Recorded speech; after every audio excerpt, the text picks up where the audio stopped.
really important if you can subscribe. It really does help the channel. No, it doesn't. Finding something you just really enjoy doing is always going to be better for you in the long term because A, you're just going to have fun. And B, if it turns out to be successful, you're in a great spot. That is worth more than 1,000 views in an hour. We are creators, but we're also directors, writers, actors, editors. So we actually have a lot to offer. Hey, welcome to the only podcast that will record on a holiday because I forget that I'm supposed to take holidays off. I'm Travis, and I'm here with the guy who's not taking a holiday because it's not a holiday in his country, Rob. Correct, Travis. It was the public holiday this time last week. Yep. And I've got to confess, a bit of a shock over the last week. I was looking on my phone and I saw a headline that said Taylor Swift is engaged to Travis. But it was all on one line. It cut off the surname, and I thought for a second, could it have finally happened for the guy? But alas, it wasn't you. My life would have changed forever. I mean, I'm not a Swiftie or anything, but it would be. Listen, she has a lot of money. That'd been cool. This podcast is not about Swifties. It's about growing your YouTube channel. It can be if it's going to get us more bigger audience. It's going to give us more views. We might switch to the shifty or shift to the Swiftie. Say that fast. Say that a couple times. I can't even say it once. Where we help you grow your YouTube channels, and of course, we're here to do that. But before we do that, we're going to talk a little bit about some fun stuff. We have like a group of people that watch us. They just love the environment that we create, and you'll see that in the emails that we'll do here in a little bit. For that.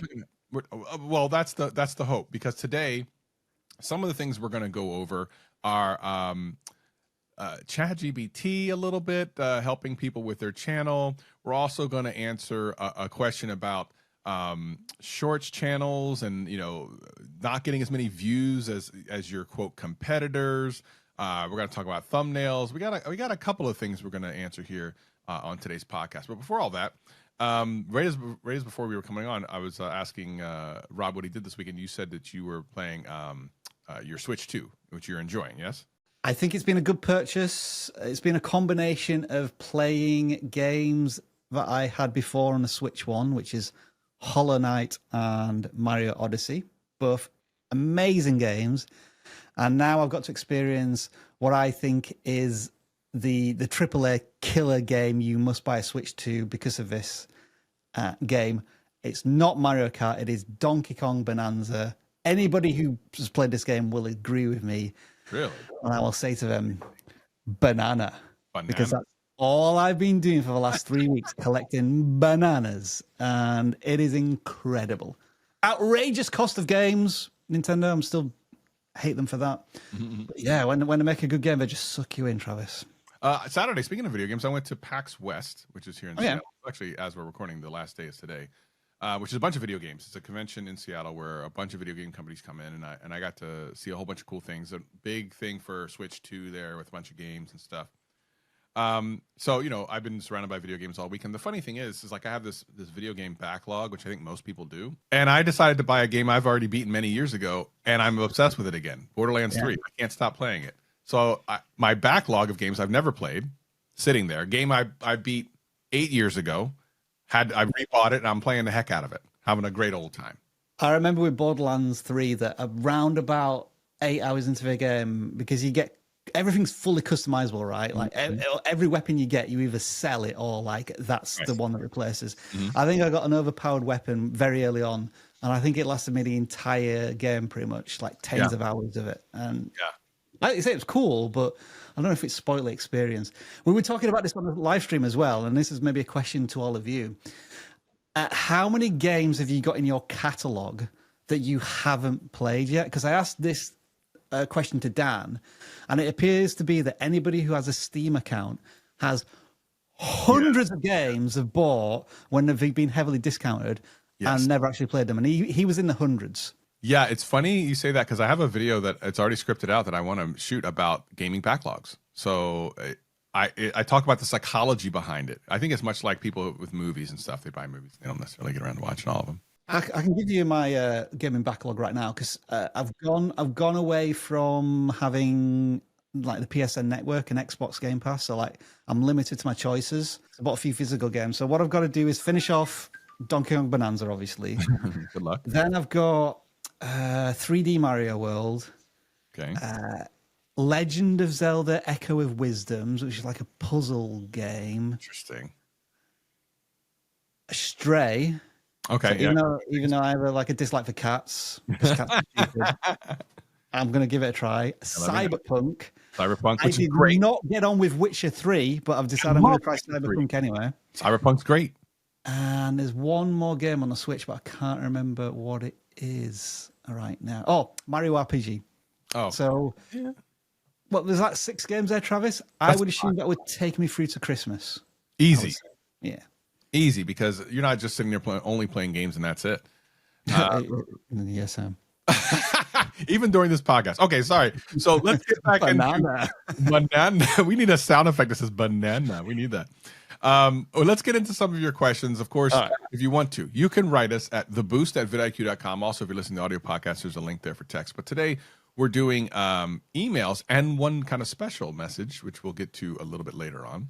First question is from Steven. To my favorite podcast, I have a simple question that hopefully has a simple answer. And would love to know your thoughts. When posting a long-form video, what is the best category to select? I know the answer. I figured you do. Yes. Hold on. Let me finish reading this. For some context, I have a gaming channel called Single Player Lounge. First of all, I like that name. Where I do game pickups, unboxings, and reviews. Recently, my wife, got married and plays video games. How is this a world? I want this world. Where I went out game hunting on our anniversary. Wait, and she didn't divorce you?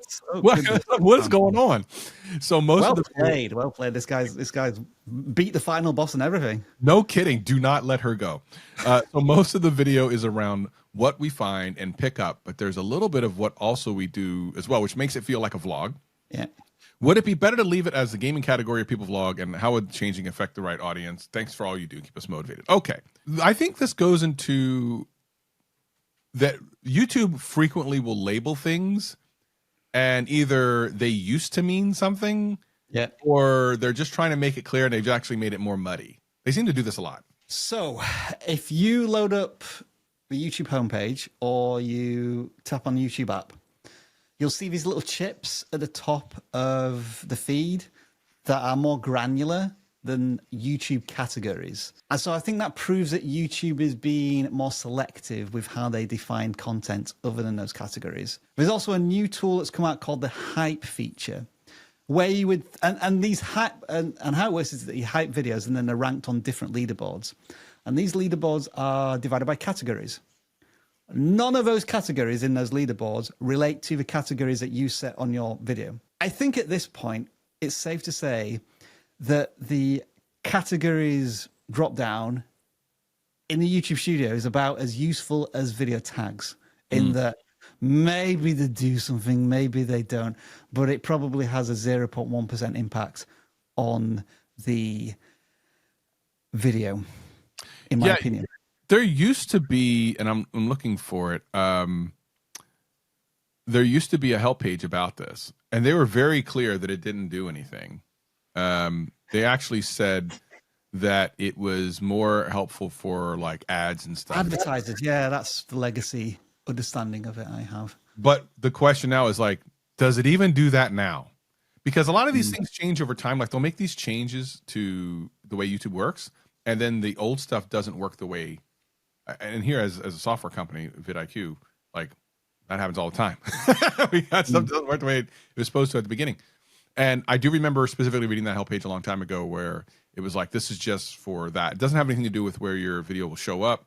There's a ton of videos out there that are just set to the, what is the generic thing when you first put out, it's entertainment or something? When you very first set up a YouTube channel. I think, isn't that at the top of the categories, but you have to pick one to begin with? Yeah, I can't even remember, but it's like, it's something non-specific. It's not going to keep you from getting views. Let's just say the easy thing. Let's just say the thing you really want to know. It's not going to help you, keep you from getting views. It's not going to help you find the right audience. YouTube is set up in a way that it will try to find the right audience in spite of anything you do to mess it up. Like it's trying to find the audience regardless. So in a lot of ways, I could say you can't mess it up. I don't want to say that because I feel like I could be proven wrong. But it'd be very difficult to mess up a video to make it not work because I told this story a while back, and I might have even told it to you, Rob.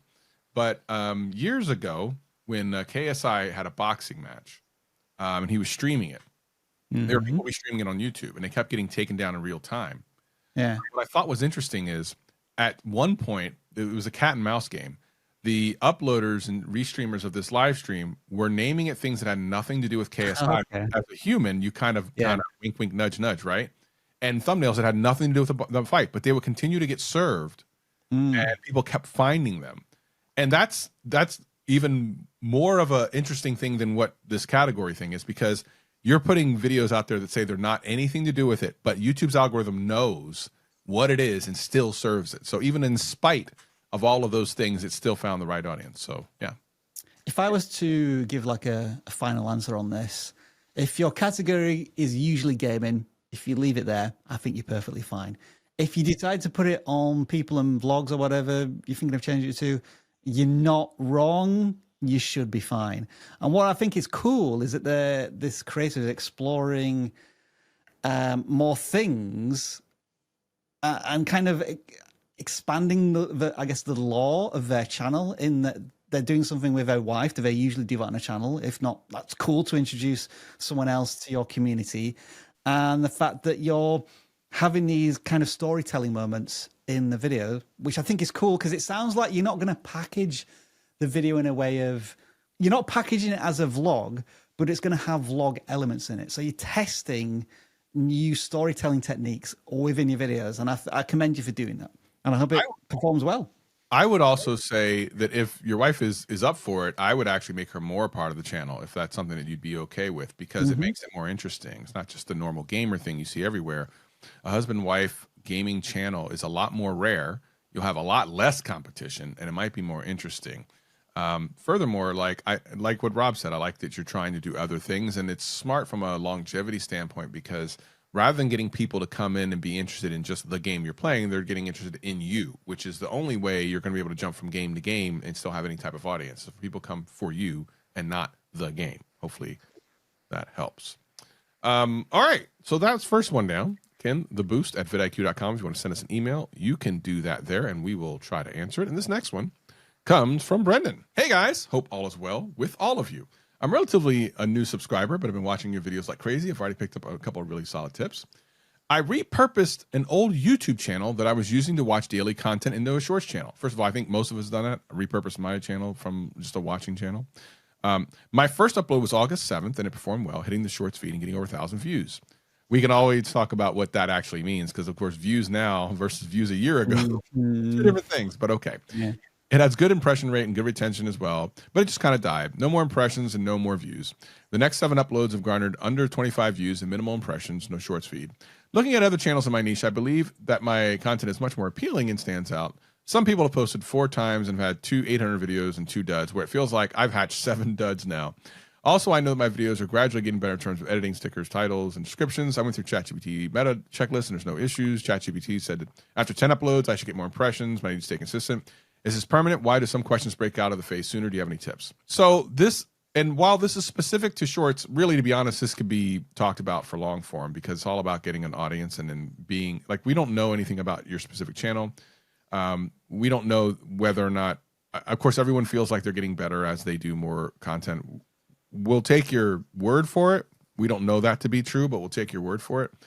But also, we don't know what your content is, because what if we watch it and we're like, I don't understand that, but it makes sense to you. Like, you made it, so everything in the video makes sense to you. But when someone else on the other side of the screen looks at it, they go, I don't understand. I don't get the point. It's not as entertaining. That's where the rubber meets the road. Rob, let's talk a little about the shorts views.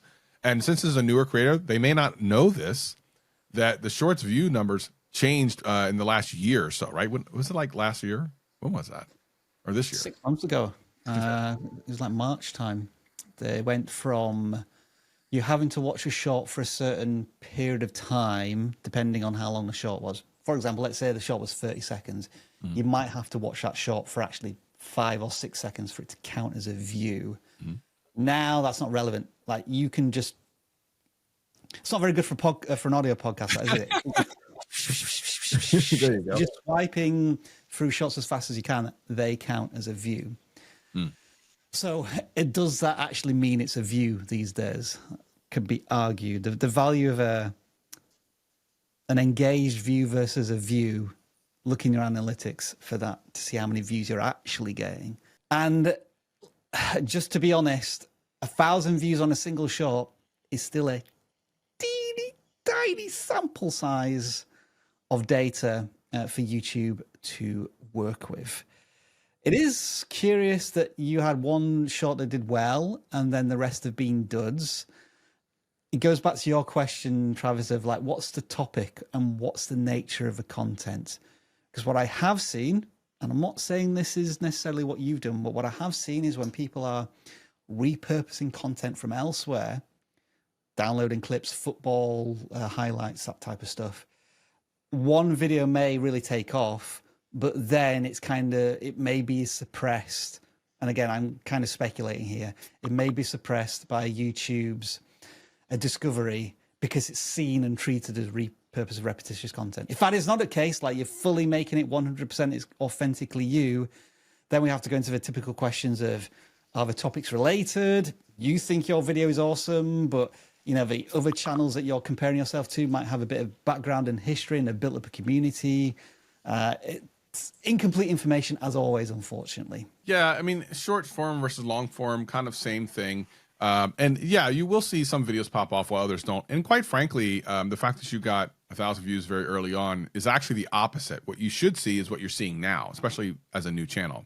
Very few impressions, very few views, and then over time you get like a pop off. And that's kind of the thing with shorts is it sometimes sets an unrealistic expectation of what you should expect to see. The reality is 99% of the people that upload, their first couple of videos or shorts are going to see almost nothing for quite a while.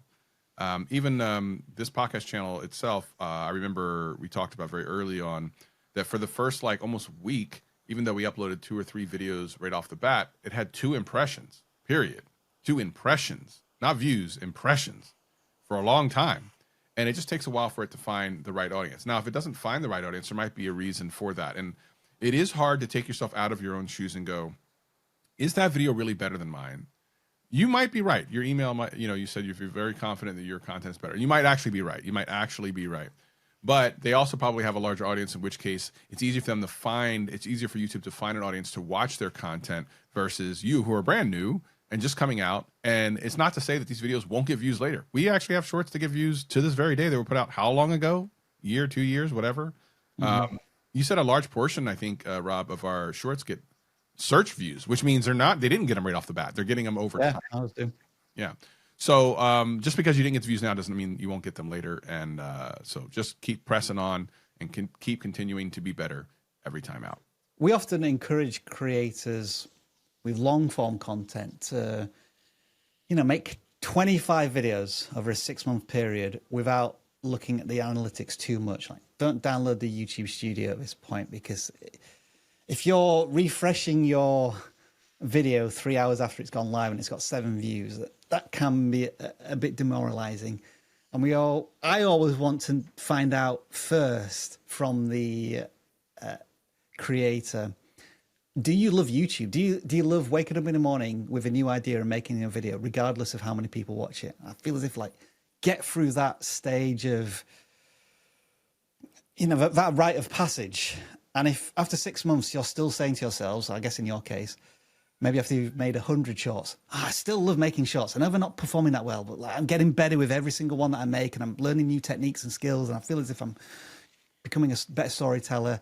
Just enjoy that period of innocence before you then have the pressure of all these people hoping and expecting that your next video is as good as the previous one, because it doesn't last for long. If you stick at it on YouTube, the pressure of not being discovered is soon changed by expectation, and that's a scary thing as well. Yeah, I've talked about this before, and it's a massive thing that especially newer creators don't recognize. Is the story I always tell is when I very first started, I considered a video successful when it had 100 views. Like, I'm like, holy crap, 100 views, that's a lot of people. And if a video ever made it to 1,000, I would never think about it again, because it so surpassed my expectation. Yet later in my career, if I didn't get 1,000 views in 30 minutes, I was really upset. So, finding something you just really enjoy doing is always going to be better for you in the long term, because A, you're just gonna have fun. And B, if it turns out to be successful, you're in a great spot. You're doing something you already love. You're not doing things you don't like. The worst thing you can do, and I've talked to many creators that have done this, is make a video just because it's a popular thing to do and they don't really care for it, and it pops off, and now that's your channel. Congratulations, you played yourself. Not exactly great. A decade ago, I go to bed at night and think, if this video that just went live gets 300 views tomorrow, I'll be happy. Fast forward 10 years, we get around about 10,000 views an hour on the channel, which means that, if you try and figure it out, there's probably 4 or 5 people in the world watching me right now, 24/7, and I'm still not satisfied. All right. I want 100 people watching me all of the time. Yeah. It just never ends. It's the human nature of YouTube that no one ever really tells you when you're trying to grow your channel, that like, this is a thing you need to keep in check as best you can, because it's a thing that doesn't go away. And it's not even anything that YouTube specifically. The thing is, I feel like YouTube contributes to this in a way accidentally, because we just see numbers going up. We know a bigger number, quote, equals good, right? But we don't actually attach humans to those numbers, even though we should. Imagine if 50 of those people were in the room with you saying, I love your videos. You probably think you're the most amazing person in the world. Like, you wouldn't even think, oh, I only got 50 views. You'd be like, holy crap, I got 50 people in here and they love me. And it anonymizes the connections. That's why I talked about a couple episodes back where some of the comments people have left me were so impactful, because you start to put the connection with the fact you're connecting with people. And it's not just a number. If it's a number, you can go, I want that number to be bigger. If it's like people, it's harder to downplay that. I think that's really important. In the first hour, I used to check like click-through rate and view count and the of 10 of a video. And what I'm trying to do more these days, Travis, is go into the comments and see what our regular viewers are first commenting on. And so now I'm trying to be more grounded in, as you said, like the transformation, the impacts we hopefully have in a positive and a motivational sense for our audience. And when I see a comment such as like, oh, I needed this video today, right now, or like this video is speaking to me, like, yeah, I'm trying to say that is worth more than 1,000 views in an hour. All right, next one. Hi, vidIQ crew. I've been taking advantage of vidIQ's free thumbnail and title rating tool. My scores have been 82 for title and 87 for thumbnail. Can you help me interpret how good or average scores these are? I've only posted 2 videos on my channel, and both have got practically identical scores. I'm curious to know how I'm doing it with rates of how other people are doing. Thank you for doing a great job. So, every once in a while, I want to talk a little bit about the vidIQ software. You can get access to it for free, vidIQ.com. That is something that we do here, and we love to help people out. And the score thing is very interesting, because I think you have to understand what the tool's trying to do. The tool is trying to point you in a direction. It's not necessarily trying to say good, bad, and different. It's pointing you in a direction. And we do spend, our engineers spend a lot of time tweaking that thing to make it even better and better, and look at what your thumbnail is doing, your title is doing. But ultimately, the real arbiter of all that is the viewer. So these tools are great for people who just have no idea. Like, I don't know what my title should be at all. And it will definitely point you in the right direction. Same thing with the thumbnail. Like, we're going to help you move in the proper direction. There is no, like, quote, good average number. Because you remember, in a vacuum, these numbers don't exist at all on YouTube. It's something that vidIQ came up with to kind of help put you in the right direction. So I think when you're in the 80s and 90s, you're in the right direction. You just need to look at, does that thumbnail now make sense in the niche that you're in? What would you say? This is always difficult for us because we don't directly work with the software. We have to like explain the software after the fact. Like, what are the things that you think of when you come across stuff like this? I mirror what you say, Travis, in that whether it's our tools, somebody else's tools, or YouTube itself, judging the success of a video by an individual or isolated score is just going to drive you crazy. In the same sense that you could look at your YouTube analytics and say, well, this video got 20% click-through rate. Why is it not doing better than it should be? And then I go back to, again, what you said, Travis. Like, if you're getting like higher scores on our tools, then what it's pointing towards is, hey, you're not doing something completely stupid here. Like, you've used a custom thumbnail. First of all, thumbs up. It probably isn't cluttered with too many elements. That's probably a good thing as well. It's using colors that combine with each other nicely. You're probably doing something that's well. But it can't mind read your viewers and your target audience and exactly what they're looking for and what they need. hopefully, as our tools become more sophisticated and we have more data, we'll be able to continue to improve on them. But yeah, as you say, Travis, these are tools. These are not on and off buttons like right and wrong. This definitely means something's going to work. But we appreciate you using our tools. And like, hey, if you have feedback, if you think this score seems arbitrary and it's not really helping me, we want to hear that feedback so we can improve it even further. Absolutely. Yeah, absolutely. Tell us, let us know. We're always improving. And the devs are like, we get to look at Slack all the time and they're constantly adjusting everything. It's really, really awesome to see.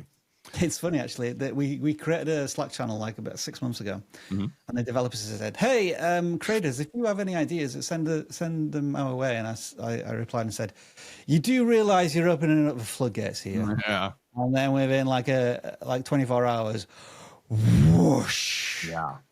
They got a ton of suggestions, and that's why you've seen, particularly in the Chrome extension, some big updates and improvements to existing tools, like the scorecard, the real-time stats thing, which is still my personal favorite of vidIQ.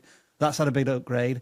The thumbnail preview tool, which we kind of neglected for a few years, you click on it now, and it's like, holy smokes, I can customize this completely and see what my thumbnail is going to look like in all different shapes and sizes.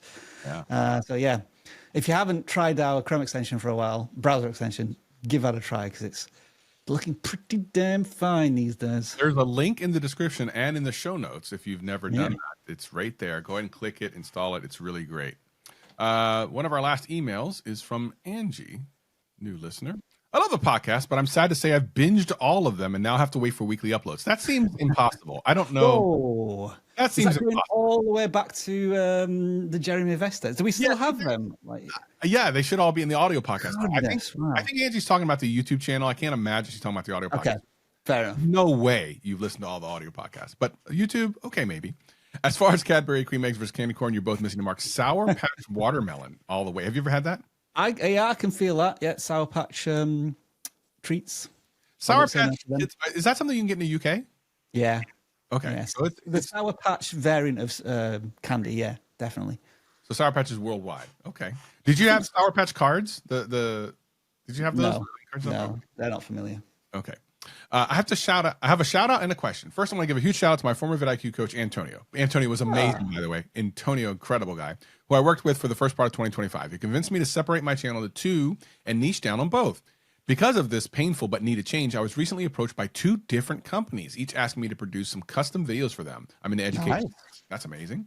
One for each of my niches, totally out of the blue. Thank you, Antonio. This would have never happened without his advice and encouragement. We need to get that message over to Antonio. I've just screenshotted it. I'm sending it into the Slack channel right now. Yeah, that's amazing. Now for my question. How do I negotiate and make sure I'm getting paid what I deserve? What are the important things to keep in mind when I'm entering into contracts like this? ChatGPT has been incredibly helpful reviewing contracts and giving me talking points. This is all new to me.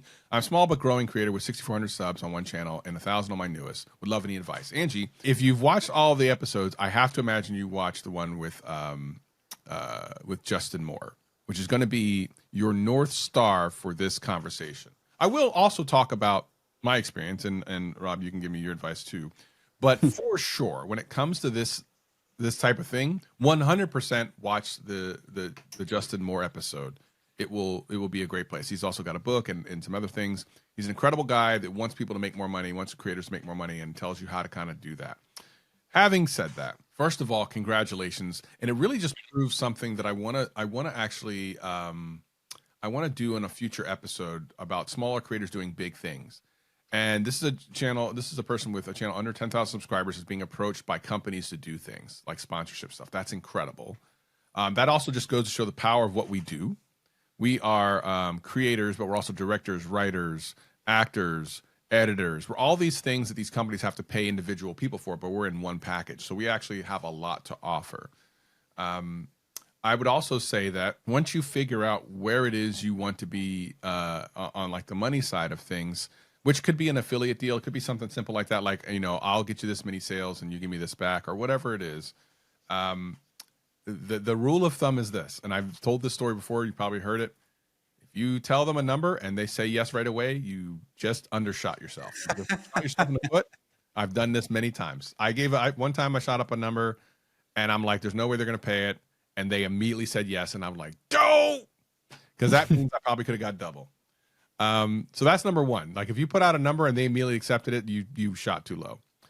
Secondarily, I think you kind of look at like what's realistic if you want them to be an ongoing thing or if you just want it to be one off. If it's ongoing, I always try to snag them, and I think Justin talked about this, for more than one engagement. So more than one video, because there's two reasons for this. Number one, you should be able to get more money out of it if you like, instead of doing one for like 500, I'm not saying that's how much you charge, but let's say one for 500, you could do three for like 1,000. And while that's not 500 each, they were probably never going to give you 1,000. But if you give them a value, then they might actually give you $1,000. You just do 3 videos rather than one for 500. So look to make a deal for them so that they want to come back to you, and also gives you a chance to succeed, because ultimately they will come back to you if they see value in what they paid for. If you do a one-off and it doesn't go well, you may never hear from them again. You want to hear from them if they're a good company and you enjoy dealing with them. You want to give them a deal so that they want to come back and you have a constant flow of money. I've done this with multiple sponsors that I've worked with for years. Could I have gotten a lot more money up front the first time? Probably, but I may never have worked with them again. But over the aggregate, over the years, I've definitely made more money by not being too greedy up front. Justin might tell you a different way to do it, but that's been my experience. Rob, what do you think about when you see questions like this? So this might be complete frontier gibberish, because I have never really had to go through this sponsorship brand deal process in my life as a content creator. I know that might be hard to believe, but essentially the story is I made a video about a vidIQ tool. Rob Sandy, the CEO, contacted me and he said, "Do you want to work for vidIQ?" And I thought, well, I'm never going to have to worry about any brand deals or sponsorships ever again. So the answer is yes.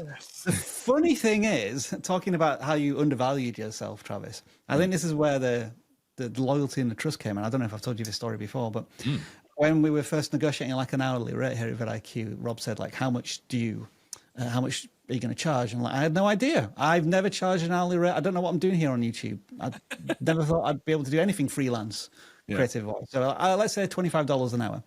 And he said, no, I'm going to pay you $45 an hour. Wow. So I'd undervalue myself. And he said, no, I think you're worth more than that. And that's from that moment on, I've had that trust and that relationship with Rob at vidIQ. So like, thank you. Now, going back to the topic in hand, as I say, this may be completely rubbish, but my thought would be that just to get some experience of negotiating a deal, might you offer a bit of like not a bargain, but like a good deal for them, but like only a singular video so that you gain some experience, but you don't permanently undervalue yourself? Is that something to consider? I don't know. Another thing to think about is like, we have no idea how to price this, because irrespective of how many views you get, there's a big difference between promoting an energy drink and luxury cruises.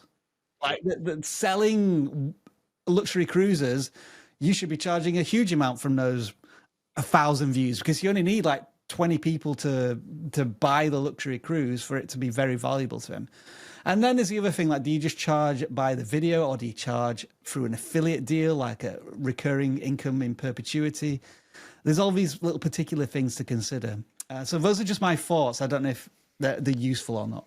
I think between what we've said and what Justin says, she should have a good idea of where to go. I would love to hear a follow-up on this. So after this is all said and done with, and you've done the promos and you kind of have a story to tell, we'd love to hear you send another email to us. We would love to hear from you.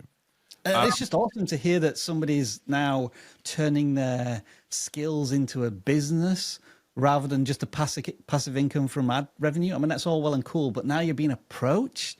Yeah, people are giving you offers. I was going to say also my other thought was ask Antonio. Surely he can give you the best. Well, Antonio isn't here anymore, right? Like, so he doesn't. He's not at vidIQ anymore, but he's around. No, he's not around anymore. He's off to big things, man. I see him in ads all the time. Like, I'm on Facebook and he's on ads every other day. It's weird. It's crazy. He's a great guy though. I really enjoy Antonio. Last one. So a couple of months back, I forgot about this until this email came in. I encouraged people to send us video questions, and we did an episode with that, and it was cool. And I forgot about it, and someone sent in a video question. Now, this video question is like 3 minutes long. We're gonna watch the whole thing because why not, right? It's only 3 minutes. We'll give him the watch time. Right, we'll give him the watch time. It's cool because he goes over a couple of things that I think we can talk about after the fact. But this one is from Chris. Let me go ahead and share this, and let's give him a watch and see what he has to say. Hello, Tren, or Trob, or Tran, or Teresa, whoever you've got co-hosting. I just wanted to basically say I've jumped on YouTube coaching. It's taken me 3 years to make the plunge, and I just wanted to sort of talk about what your viewers probably experienced over the years. That you start off like I did. It was like Minecraft content, and you know the title was Minecraft My World Part 1. Description: me playing Minecraft. That was it. Post. See what happens. Expect world domination. It doesn't go like that. And over time, I realised that every little thing you put on the YouTube upload sheet is crucial. Like the other day I had a short about a TTRPG role-playing game that isn't out yet. It's kicked, so it had no name recognition. And it sat for 15 hours with 12 impressions, and then I put D&D in brackets, Dungeons and Dragons, because that's kind of roughly what it is. And suddenly, I had 1,000 impressions. It kicked it off. It's like every little bit of data that you choose to put on your video matters.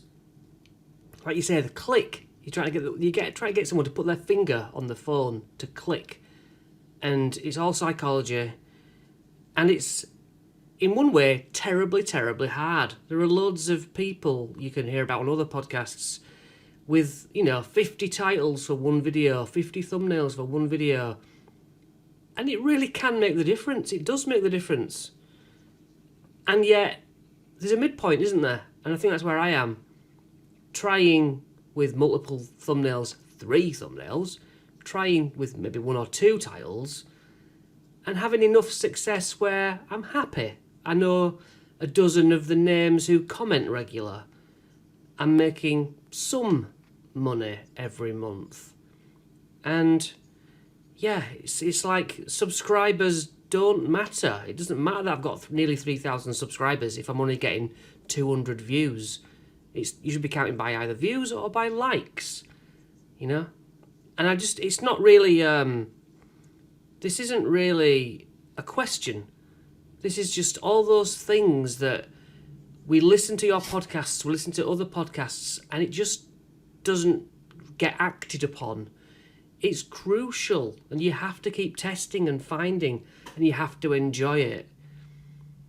Subscribers used to matter, now they don't.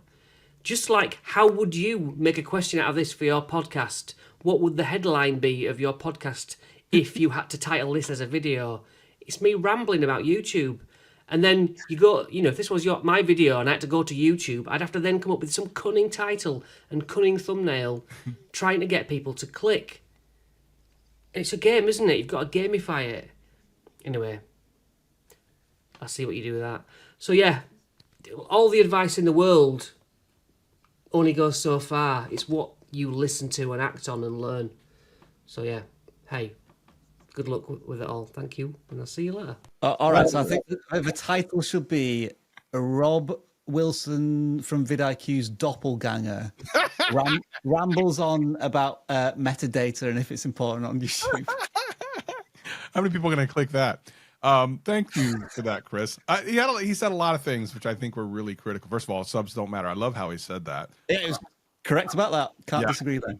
We actually did we do a video about that? I know we've talked about it a lot. You say that a lot, and I think it's so important for people to understand that, especially when you're new. Because I remember before I started doing YouTube, I remember watching a channel had 10,000 subscribers. I remember at the time thinking, wow, that's a lot of subscribers. Yeah. And when I saw they had videos that had like 200 views, I was floored. I'm like, wait a minute, I thought you don't have like 10,000 views every video? Like, I had no idea.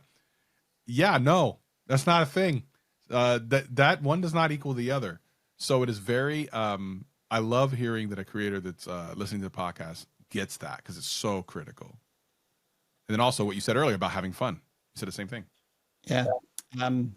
It still grinds my gears when some people say midway through the video, I've just noticed that only 20% of my viewers are subscribers. So it'd be really important if you can subscribe. It really does help the channel. Every time I hear somebody say that, I shout, "No, it doesn't!" And it's like, it's probably that's probably not 100% accurate, but yeah. Just get them to watch another video. Don't get them to subscribe. I think they do that to make people feel like they need to subscribe. It like reminds them like, oh, I guess I should. It helps. Okay, let me subscribe. I think it's more for that's guilting them into doing it. I think this does sound like a person who's kind of getting paralyzed with choice in the thought of having to come up with like many different titles for videos. And yeah, maybe the slight adjustment to the title for that short did bring in 1,000 impressions, but again, we're still talking about relatively small data sample size there. I think for Chris, what I would perhaps suggest is that they need to roll back to even earlier in the process. And that might be coming up with better or testing new video ideas. Because if you're constantly tweaking the thumbnails and the titles, trying to eke out some more, what you might call marginal gains, it feels like the idea in the first place just didn't really match up to the audience's expectations. That might get you out of the funk, Chris, of like constantly playing around with titles and thumbnails. Now, we've been, Jen, Dan, and myself have been wrestling with this question about how useful is the A/B title testing, because we're doing all of these changes and tests, and we get these results whereby one title is 4% better than the other one, but it doesn't necessarily inform us to make sweeping changes on the channel.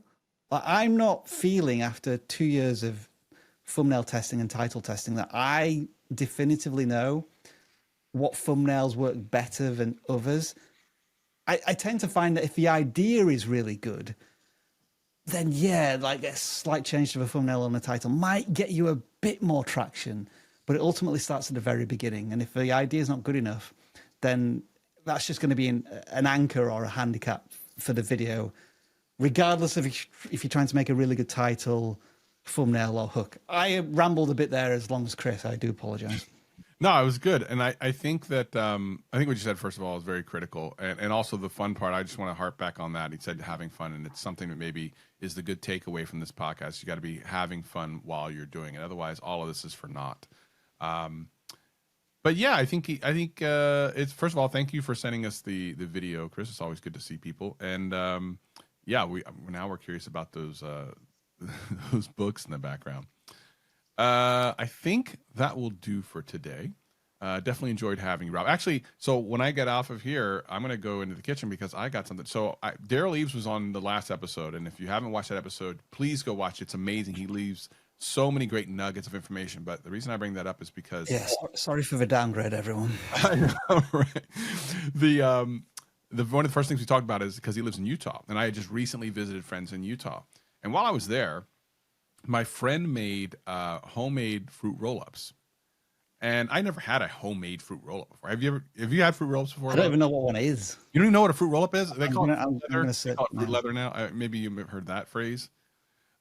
Very tasty little treat. I'm sure they have them in the UK, but I don't want to say they're a kid's treat because I think that makes it sound weird, but they're definitely very tasty. Anyway. I like really savory and sweet. Yes. Yeah. Or sour. One of the two. Yeah. Okay. Yeah. It kind of looks like Halloween candy I might have. Kind of, but I feel like when you make them naturally out of like fruits and stuff, it feels more kind of natural.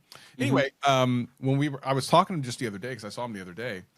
He was visiting Seattle, and we were talking about that. I'm like, man, they were so good. He goes, well, you just need a food dehydrator. So I ordered one, $45 or whatever from Amazon. I wanted to make my own. So it's super simple to do. I took some applesauce, I put it on a parchment paper, and I put it into the food dehydrator overnight. And right before I came on the podcast, I tried it. So good. So good. So I'm going to go make some more with apple butter this time. And then also you can make beef jerky with it. So I'm going to be the food dehydrator channel, I think, coming up here in the next couple of days because I'm finding the interesting things about dehydrating your food, which was never on my radar of interesting things before this last weekend. So, is this in any way, shape, or form a healthy way of making treats or food? Or it can be. So the reason why it can be is because you are now in control of what's in there. The ingredients. Buying something from the store that has all types of shenanigans in it. Like, for example, I've been losing weight over the last like 6-7 months, and I don't want to have too much sugar. So what I would do is instead of the applesauce, which does have cinnamon sugar in it, in the future when I make other stuff, I can put in like sugar substitute, so there's not any calories or anything. Okay. So yeah, absolutely can be. So that's your treat tip for the week. But that'll do it for us today. Thank you so much, Rob, for joining me. I greatly appreciate it. Thank you enough. If you want to leave us a message, you can do that.